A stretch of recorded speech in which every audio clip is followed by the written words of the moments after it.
Bienvenidos a Vox Terra, aka Hidden Agendas. Today, the State of the Union, the US of A, delivered by President Joe Biden in March of 2024. Some things that I noted that maybe you noted too.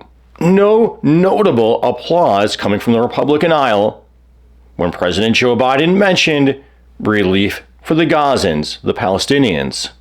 No notable applause coming from the Republican aisle when President Joe Biden discussed cutting carbon, dealing with climate change, creating renewable energy jobs and jobs in electrical vehicle charging stations, the Climate Corps, and even no notable applause when Joe Biden mentioned 30 by 30, or setting aside 30% of the US of A's land and waters for conservation by 2030.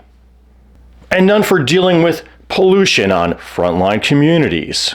I'm cutting our carbon emissions in half by 2030, creating tens of thousands of clean energy jobs like the IBEW workers building and installing 500,000 electric vehicle charging stations.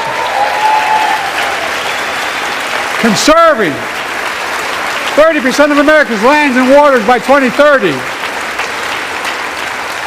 And taking action on environmental justice fence line communities smothered by the legacy of pollution. And patterned after the Peace Corps and AmeriCorps, I launched the Climate Corps to put 20,000 young people to work in the forefront of our clean energy future. I'll triple that number in a decade.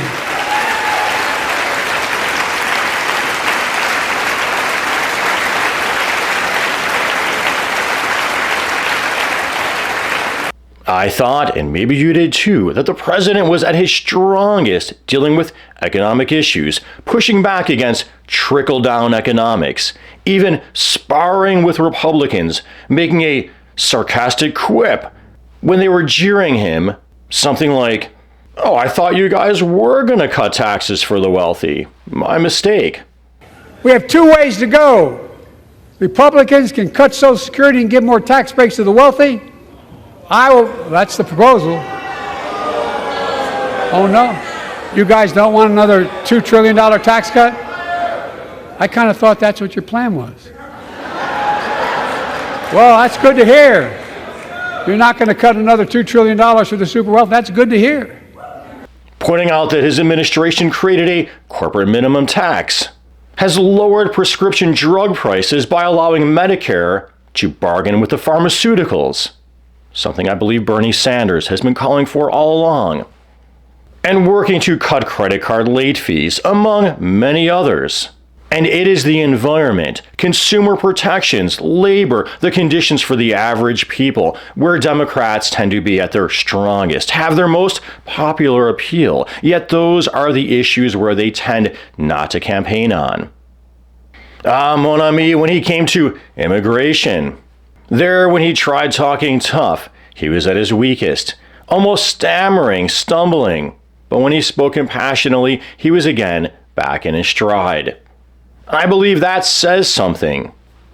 I will not demonize immigrants saying they are poison in the blood of our country. But when it comes to immigration, both the liberal as well as the so-called conservative news medias, both the liberal Democrats as well as the so-called conservative Republicans, other than the progressive Democrats perhaps, tend to leave out those factors that I believe would wake more of our public up. Those factors being our underreported, undertold, undertaught history of interventions, coups, and other destabilizations of many of these very nations that people are fleeing from, trying to come here from. And further, the deteriorating climate and also destabilizing these places, making it harder for people to live their traditional lifestyles. And both phenomena, both forms of destabilization, in my opinion, spring forth from the same beast. That being defense of entrenched established business interests both at home and abroad, which puts on the cloak of doing so in the name of stopping socialism. And that is why when I heard Biden talking tough on China, Russia, Iran, I began to tune out. In fact, it was so predictable that I was considering not watching at all. And it is that type of talk, similar talk we would hear from many Republicans. That way of speaking is actually the voice of what President Eisenhower called the industrial military complex. But let us take it back. Let us conclude with the fact, the telling fact, that I heard little to no notable applause coming from the Republican side of the aisle when it came to relief for Gaza and the protecting of our environment. Well, hey, mon ami, amigos, amigas, I hope you found this helpful, informative, interesting, and if so, please make sure you are subscribed to my channel. You've clicked that there notification bell so you know when I'm putting up a new video. You're liking, you're commenting. All that should help promote this show in the algorithm. And you are giving that bit of extra morale boost, that much needed support by becoming a patron at Patreon. And once again, as always, thank you, Bela Lugosi and Environmental Coffee House. And as always, until next time, peace be with you.